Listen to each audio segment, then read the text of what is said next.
Today in elf-esteem we're going to be using wheat to weave what is known as a love knot.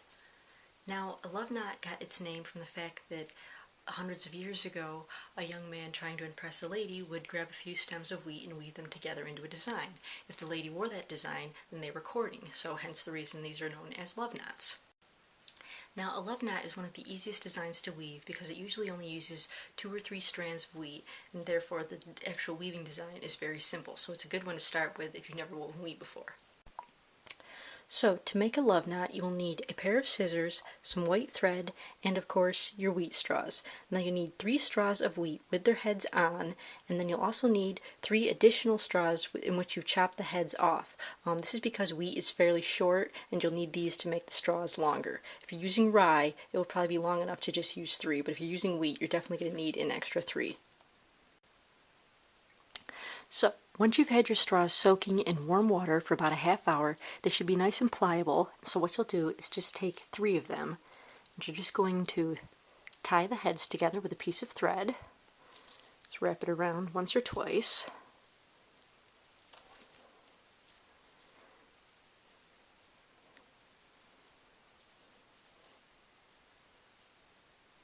And then you'll just tie those heads together as tightly as you can get them.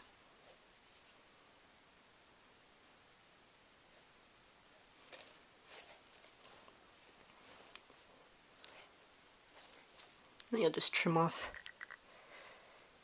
the excess ends of thread.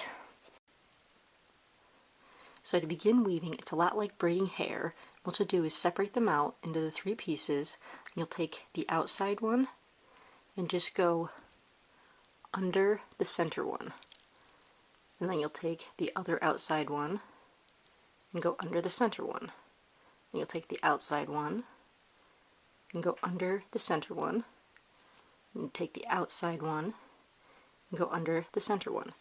Now, the important thing to do here is when you're taking this around, you want to make sure that you bend, make sure there's a nice bend there so that you can actually see the definition.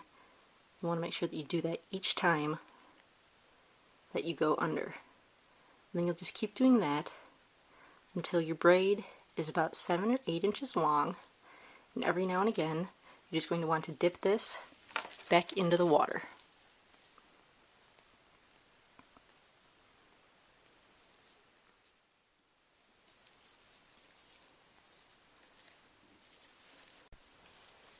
So now when your end starts to get short, just take another piece, slide it inside the old one, and then just keep right on weaving, just like they're both one piece.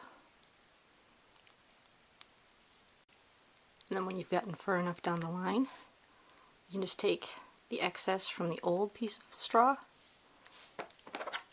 and just trim it off.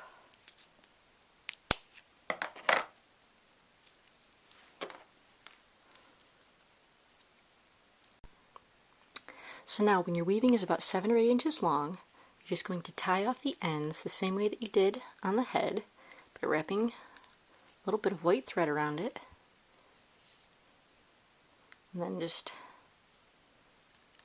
tying it up nice and tight.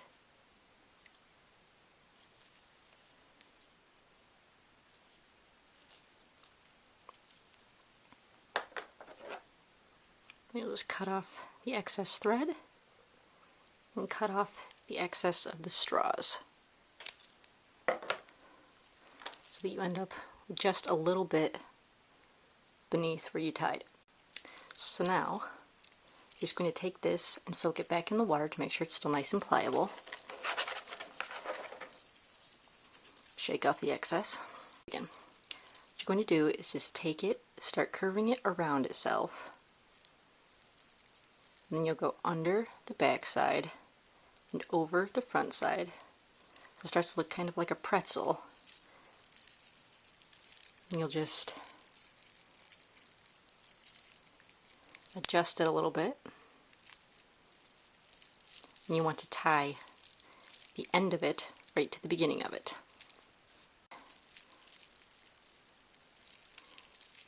So you'll just take another piece of thread and go all the way around it twice, and make sure that you're tying it so all the knots are on the same side, because you can use that as the back side, so you don't have to see the knots in the front. And then you'll just tie that tightly together, just like the other ones. This one you want to get really tight so that it doesn't come undone.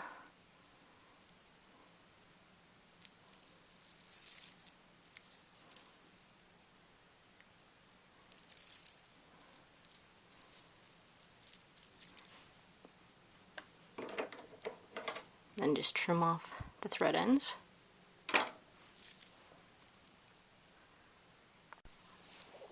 And so then what you end up with is a weaving that has a sort of a heart shape, which is why it's known as a love knot. And then once it dries, it will retain its shape, and these things last for pretty much ever if you take good care of them.